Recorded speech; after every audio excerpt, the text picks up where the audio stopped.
Dragii mei, vreau să vă arăt cum se face ciorba de raci. Pentru început, puneți 1,5 litru de apă. Vă trebuie o ceapă mare, să o tocați, un morcov mai mare, tot îl tocați și morcovul și un ardei. Aceste legume le punem la cratiță, în apa care am pus-o în cratiță. Ați înțeles?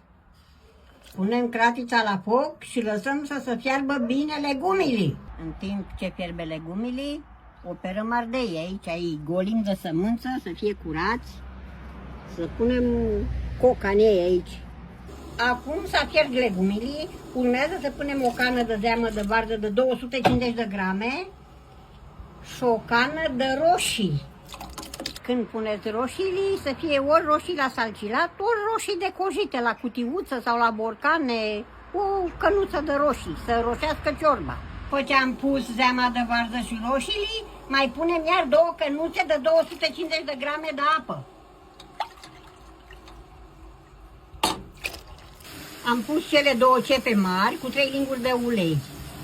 Am înmuiat ceapa, am năbușit-o nițel, nu prăjită, să nu să fie prăjită rău. Și acum punem o cană de 250 de grame de făină aici în ceapă. Atențiune! Ceapa pe care o călesc e pentru umplut racii. Vom zeamă de aici de unde fierbem legumile și punem peste coca asta. Cu coca de întigaie umplem ardei.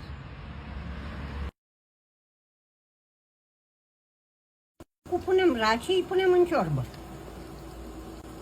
După ce am pus racii la fiert, punem și 2 linguri de ulei, mai goluți așa lingurile, nu pline, așa. Trebuie să gustați ciorbica, să vedeți dacă vă place de acră, de sare, puneți după gust cum vă place. Eu știu, poate alții mănâncă nesărat sau mănâncă mai acru, mai pună sare de lămâie, zeamă de lămâie, dar cred că este bună la gust decât cu zeama de varză și cu roșiile care s-a pus acolo. Gata, ciorbica s-a terminat, îi punem și pătrunjelul.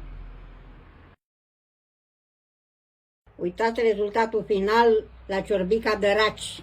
Cred că o să vă placă, să aveți poftă.